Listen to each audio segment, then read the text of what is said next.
Hey guys, welcome to Daily Screen. Ajang film paling bergengsi Oscars 2023 tinggal menghitung hari saja. Oscar tahun ini akan digelar di 12 Maret 2023 dan sejak minggu lalu sudah diumumkan berbagai nominasi film-film terbaik yang akan berkompetisi memenangkan kategori masing-masing. Sejak diumumkan ada banyak sekali film-film favorit penonton yang masuk ke kategori Oscars 2023. Penggemar bisa menyaksikan ulang berbagai film-film terbaik tersebut di layanan streaming favorit masing-masing.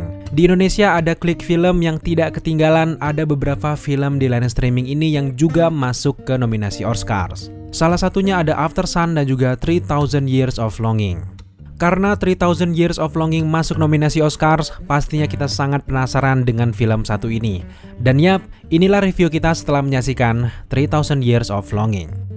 3000 of Longing adalah sebuah film drama fantasi yang disutradarai oleh George Miller. Selama perilisannya, film ini mendapatkan kurang lebih 15 juta dolar. 3000 Years of Longing diperankan oleh Idris Elba, Tilda Swinton, Amitola Gum, dan masih banyak lagi aktor artis terkenal lainnya yang join di film ini. So sekarang mari kita berbicara soal sinopsis dari film ini. 3000 Years of Longing bercerita tentang kisah seorang wanita bernama Alithea yang tiba-tiba mendapatkan pengalaman unik di mana saat ia sedang mencuci guci kecilnya, tanpa sengaja Alithea membebaskan jin yang sudah terkurung ribuan tahun. Seperti cerita klasik tentang jin, di film ini kita juga akan melihat sang jin menawarkan 3 permintaan kepada Alithea. Nah, setelah itu barulah terlihat perbedaan besar dari semua film jin yang selama ini telah dibuat. Di film ini bukannya senang, Alithea justru menolak tawaran dari jin tersebut. Ia beranggapan cerita tentang pengabulan permintaan semuanya selalu ada nasihat atau kisah peringatan, tentu juga ada sebab dan juga akibat setelahnya.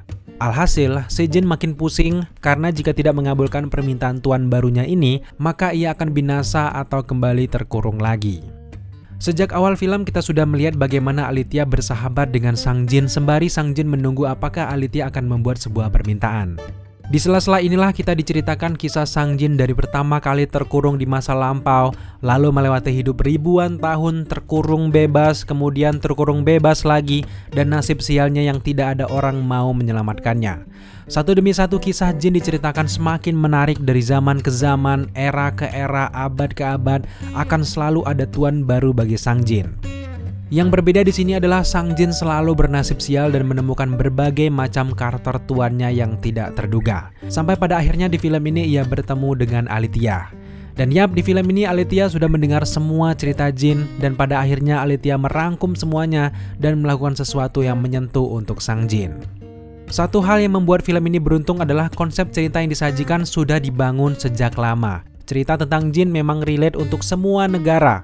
Awal yang sangat baik bagaimana film ini bisa diterima di setiap kalangan dan setiap bahasa. Yang kita ingat pada zaman dulu yang paling terkenal ada sebuah novel yang berjudul Jin in the Nightingale Eye, karya dari S. Bayat pada tahun 1994. Nah, sejak saat itu cerita cetak, film, hingga dari mulut ke mulut selalu ada saja menceritakan kisah jin yang terjebak di kendi, lampu, hingga ke ornamen lain yang jika dibebaskan akan mengabulkan 3 permintaan. Film ini tentu saja berangkat dari kisah itu guys. Karakter Alithea sama seperti kita tumbuh dengan cerita seperti itu.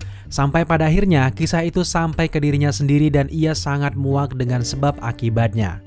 Sehingga kisah jin yang mirip seperti film lain hanya di menit awal saja. Ya bisa dibilang sekitar 10%-nya saja guys. Selebihnya bergantung pada kemampuan penulis Augusta Gore dan juga sutradara Miller di film ini. Pondasi yang sama tapi dengan alur yang berbeda membuat film jin satu ini unik dan menarik.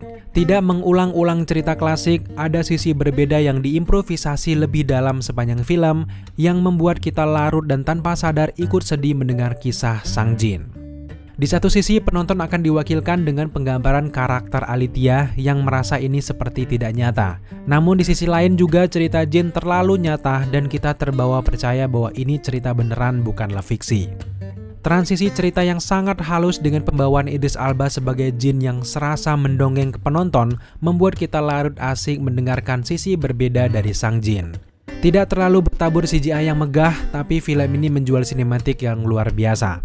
Balutan cerita dipadukan dengan pengambilan gambar yang unik dan polesan produksi editing dengan tone yang menyejukkan mata, membuat 3000 Years of Longing memang pantas masuk ke nominasi Oscars.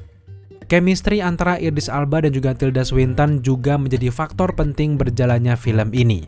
Belum lagi para aktor dan juga aktris yang hadir dari cerita Jin juga adalah orang-orang pilihan yang memainkan peran mereka dengan sangat baik. Terutama kita sangat ngefans dengan Burso Golgedar sebagai salah satu tuan dari Jin yang membuat kita takjub dengan aura dan juga aktingnya. Setelah menyaksikan film 3000 Years of Longing ini, memang kita akui bahwa film ini layak masuk ke nominasi Oscars. Kolaborasi antara cerita yang relate dan juga unik, akting yang mumpuni, serta sinematografi yang menawan, membuat 3000 Years of Longing optimis menjadi pemenang di ajang Oscars Maret mendatang. So di review, kita memberikan skor 80 dari 100 untuk 3000 Years of Longing. So buat teman-teman yang penasaran, silakan saksikan 3000 Years of Longing di Klik Film.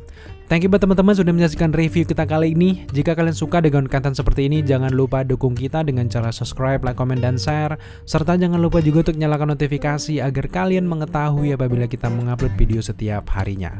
Thank you guys.